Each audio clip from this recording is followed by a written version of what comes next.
Well, I am so excited today to welcome to the Bold Line podcast, Kay Rawlins. Welcome, Kay.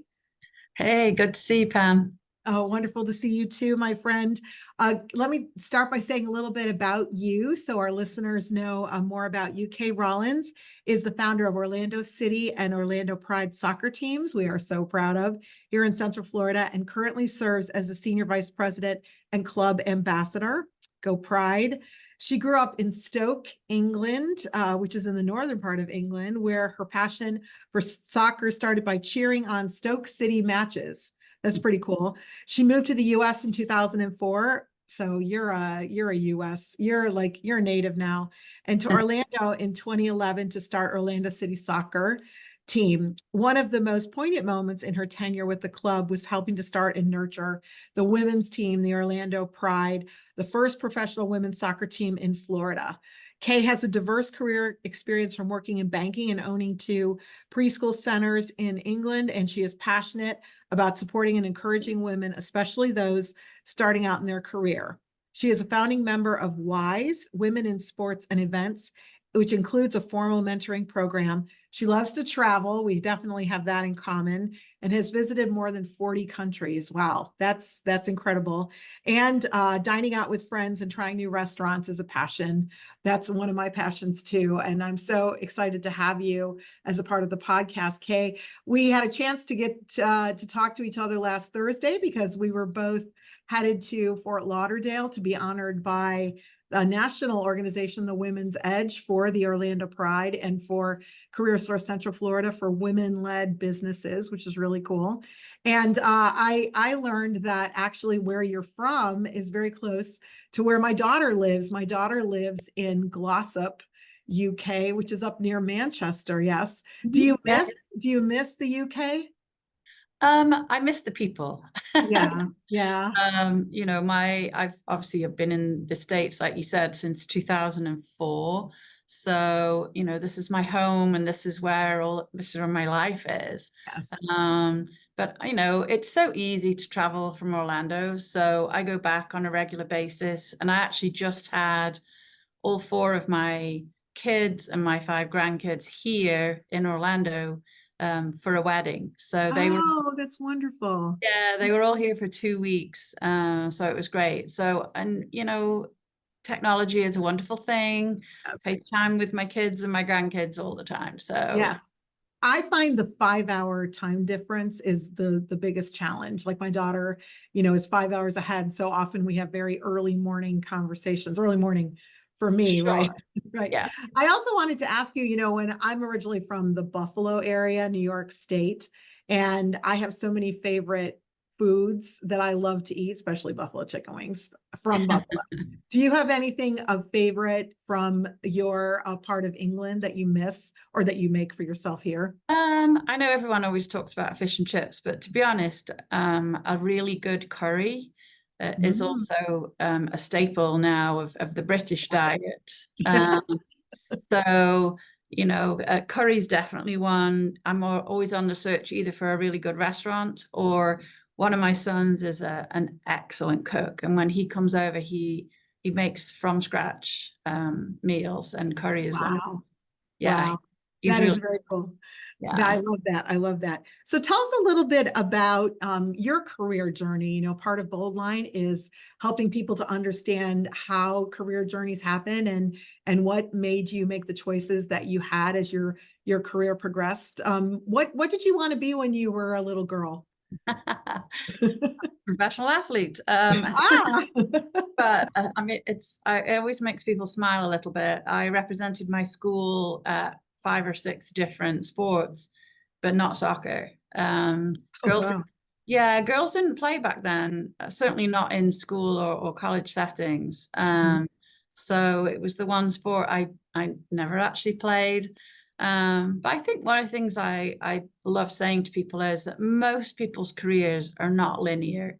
They Mhm. are, you jump all over the place. And so Yes.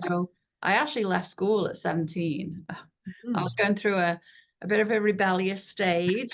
I wanted my own money and I wanted some more freedom. Mhm. So that's how I started working in a bank. So it was in the days of before all of the automation we have now. So it was a huge workforce with loads of young people. So we had a very robust social life.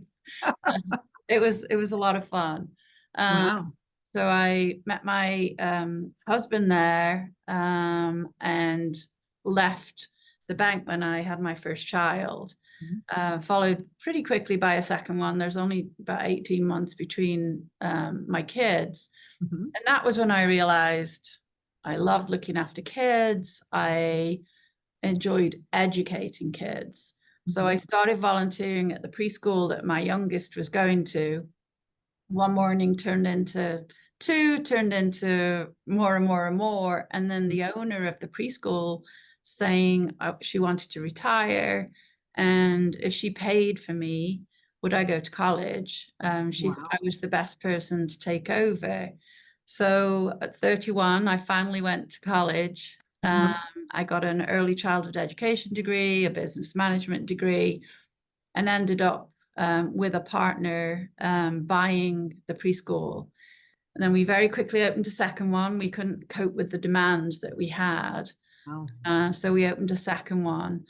And I think for me, that was when I started falling out of love with it a little bit, because it became a lot of admin and not so much the teaching piece, which was which was the piece I really loved.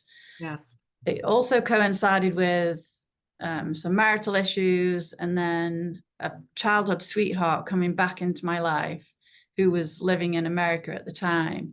So that was how the next move came, was selling the preschools and making that jump to America, which, yeah, it was a lot of changes. I think people think because the language is the same that it's easy, but there's definitely culture shocks and, things you have to kind of get your head around, including like guns was something I'd never, ever come into any contact with. It's very different in the UK. So different, so different. So that was definitely different. But when I first moved, it was in Austin, and I couldn't work. And so that was when, because I was waiting for a green card. So that was when I started looking at nonprofits. And I got involved with 2 nonprofits in Austin. And that was where I really kind of learned about philanthropy in this country. I learned about how nonprofits work, how the boards work, financial, all of those things. It was fascinating. We started a team in Austin in 2008, mostly because Stoke City that you were talking about, my hometown team, my now ex-husband was a part owner in that team, and they were looking for an affiliate. They wanted they were like, America's the next big thing, and we think we need to, get in on the ground floor. Can you help us find an affiliate? So that was when we really started the research and, what is even soccer like in this country? And so that was when we just went, why don't we just start a team of our own? We've both got business experience. He obviously had the sporting experience. So we went to United Soccer Leagues, which are actually based in Tampa, just down the road here.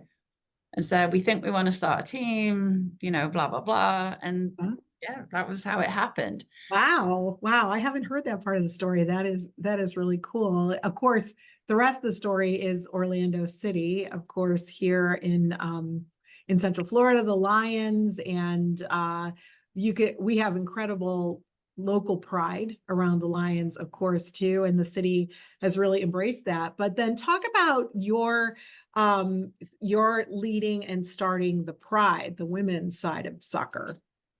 Yeah, so I mean, after 3 years in Austin of not getting anywhere, spending a lot of money and not seeing a return, that was when the move to Orlando happened. We went back to United Soccer Leagues and we said, we're done in Austin. And they said, well, there's an opportunity in Orlando.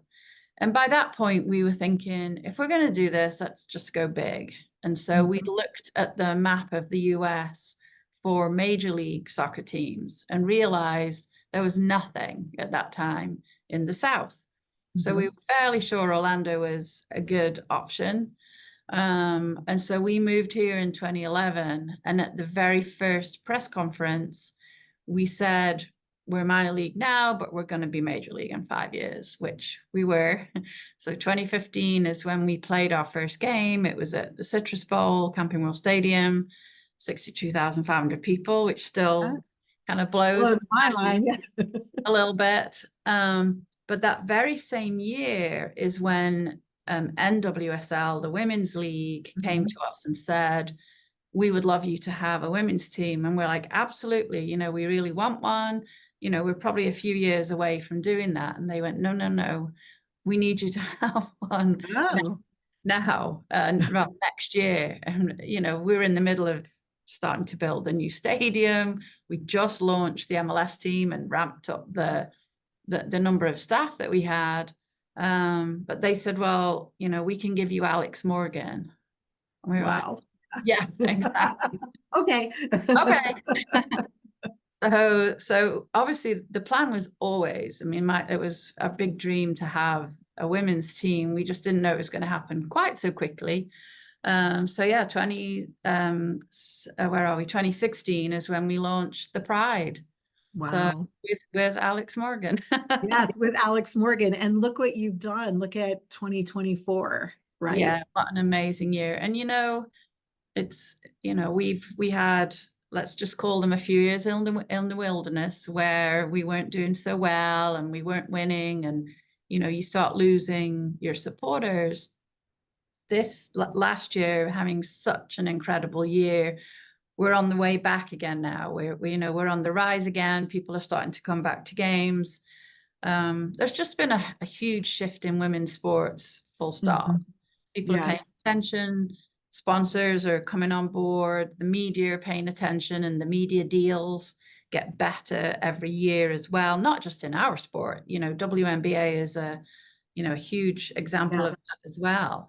Yes. What's your favorite part of all of this? Is, you know, what incredible success you've had, but I think the Pride, you know, really demonstrates your leadership, Kay. But I can tell as I talk to you, you love this. What part of it really brings you joy, you know, gets you every day, you know, feeling like I'm really making a difference here?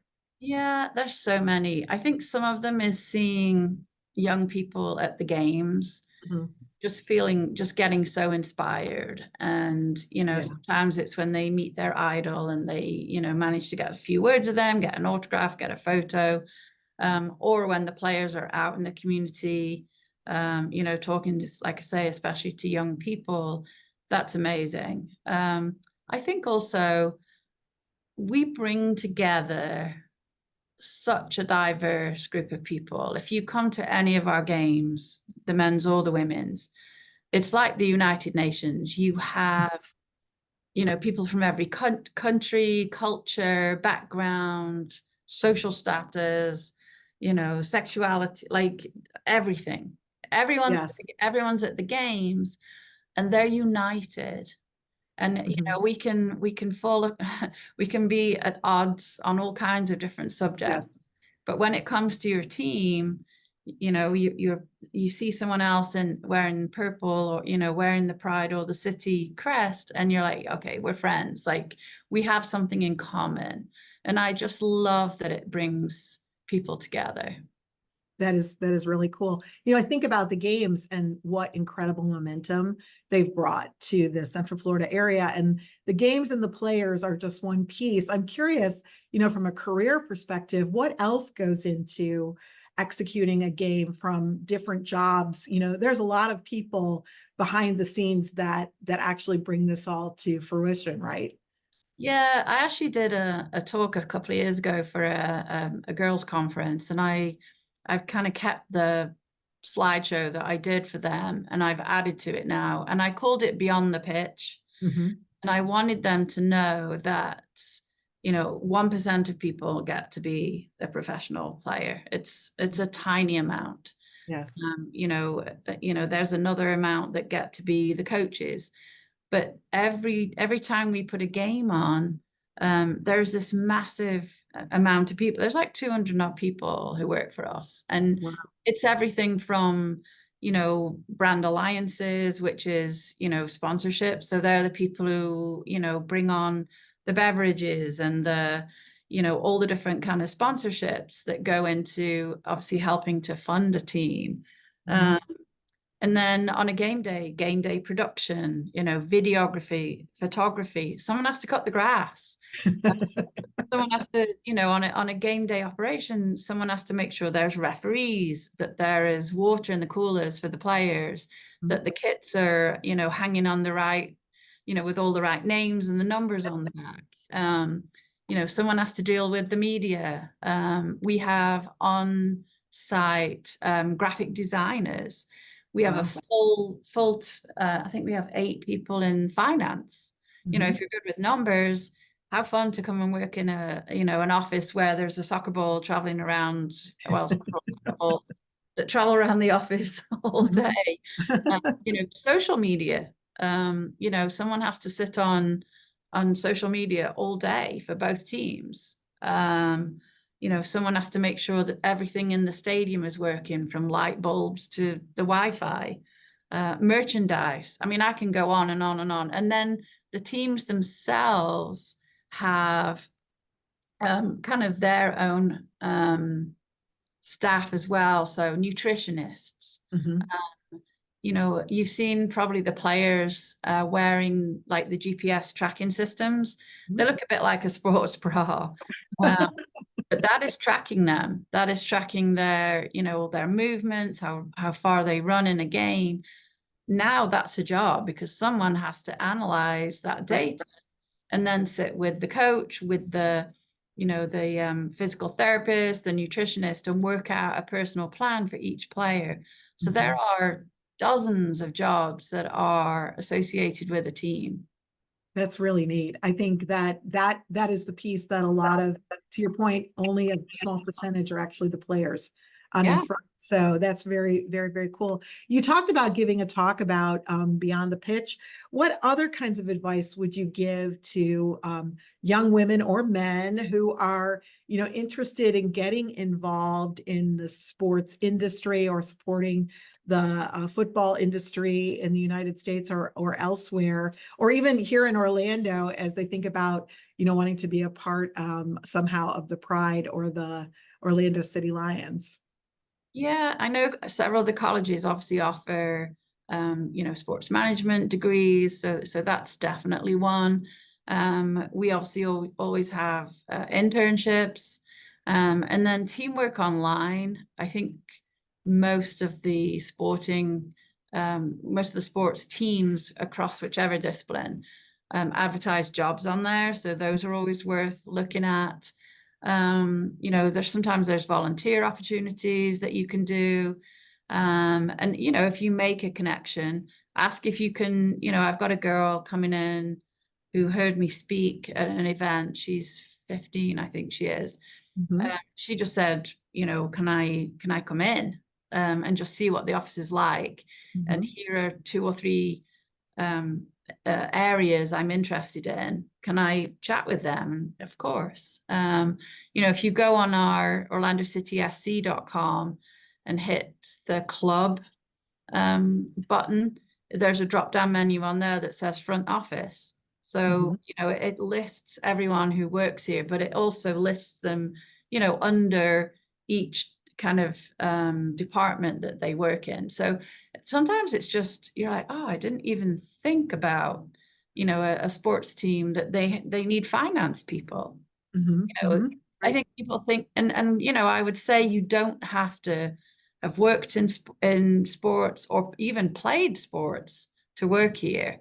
You know, it helps if you have a passion for it, but Mhm. you know, like I say, we have a whole finance team, and so they didn't go through any kind of sports management programs or anything like that. Right, right. Well, you are a great example in what you told me about your past, you know, working with young people, very young people, and educating them and being a part of their early learning experiences, to going to actually impacting people and players in matches, but you didn't necessarily have a background in sports management, but used your own skill and ability and business acumen to really create an incredibly successful endeavor, here in Orlando. You really are a treasure to us in Central Florida, Kay. What is, as the last question, as you think to the future, you and I both really share an incredible passion and love for this community. But what is your aspiration for the Pride, for Orlando City, and soccer, football here in Central Florida? I mean, we already have a really great community footprint, especially in the Paramore area. It's where our stadium is. Yes. We've obviously done a lot of outreach around the stadium. My kind of secondary passion, I guess, in a way, has been focusing on the Pride players, because they're all going to have to find, and they may be coming to see you, Pam. Oh, I'm sure they will. You can send them. They're all going to have to find a second career. It still doesn't pay enough. It's getting there, but it still doesn't pay enough for them, to kind of finish playing and be done with it. So one of the things I do is sit down with them and talk to them about, well, what kind of areas are you interested in? And I started a thing called the Pride Collective, and you're on the list, of people who have said, absolutely, if any of the players just want to come and chat, they want to come job shadow for an afternoon, we're open to doing that, just so that it doesn't come as this kind of big shock in a way. Oh, this is the year I'm retiring and I've no idea what I'm going to do next. And, Yes. maybe they want to go back to college, or, they, like I say, they go and job shadow somewhere just to figure out, is this what I want next? Yeah. I So, hope for them that they eventually have the same opportunities that male soccer yeah, players do, right, in our professional teams. But definitely, I think the skills that they learn, and I know that the Pride is very involved, as you said, in the Paramore community, and getting young women and men acquainted with soccer and sports. And so many of the skills that they learn as a team, as well as in the experiences that you bring to them, are transferable into so many different kinds of careers in this community. So, that's exciting. And I would definitely love to be a part of that, because I think, and I appreciate too, I know CareerSource Central Florida and our High School Career Express has also benefited from learning about the Pride in Orlando City and been out there to the stadium. So this constant awareness for our young people about what opportunities exist here, in the community and in the sectors that are growing, like professional sports, are really, really important. So yeah, I love that aspiration, but definitely count me in. Oh, thank you. And I mean, that was one of the reasons why we founded. You mentioned WISE, which is Women in Sports and Events. And it is not just all the sports teams are in it, but there's also, Orlando Health, Advent Health. There's a lot of other organizations who are involved either in sports through their work, or that are hold events, which, so many people do. And that then becomes such a great network for all of those women to be able to just pick the phone up to, anyone in any of those other sectors, compare notes, and, help mentor each other. So I think that's, hugely important. We have to be, but I don't know when this goes out, but I just want to give a shout out to the Orlando Valkyries, who are Yeah. our women's volleyball team, who just won the championship. We are we are Now, on top. We are on yeah, top. I see the Pride are number 2 again. yeah, Now, number 2 this year to the Current in Kansas City, and who we won the yeah. championship last year. So we're That rivalry up still there. going on. Yes. Well, they're a cool team too. Yeah, Not as cool as ours, but it's so exciting. And I do think that this whole, effort is just lifting up our community and also showing other communities what women's soccer can do for them, like has happened in other parts of the country, like Kansas City too. So I am so appreciative of you joining me. You mentioned your website, but mention it once again, so that if any of our listeners want to find out about all these different career opportunities or more about Orlando City or the Pride, they can find you. It's orlandocitysc.com, and then the Pride have their own, if you click on it, then it goes to their own kind of site as well. Well, wonderful, wonderful. Well, I can't wait to see you in person again soon. We can swap more stories. I got to tell you about my daughter being part of a hiking club into the peaks, like 25-mile hikes. But I am so enjoyed talking to you this afternoon. I know that's quite the endeavor, right? And thank you so much for joining us today on the Bold Line podcast. This podcast is focused on sharing great insights and connecting people to what matters.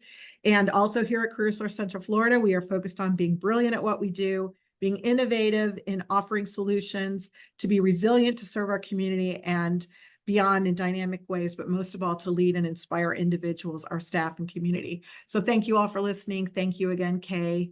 And onward, go Pride. Thank you. Bye. Bye.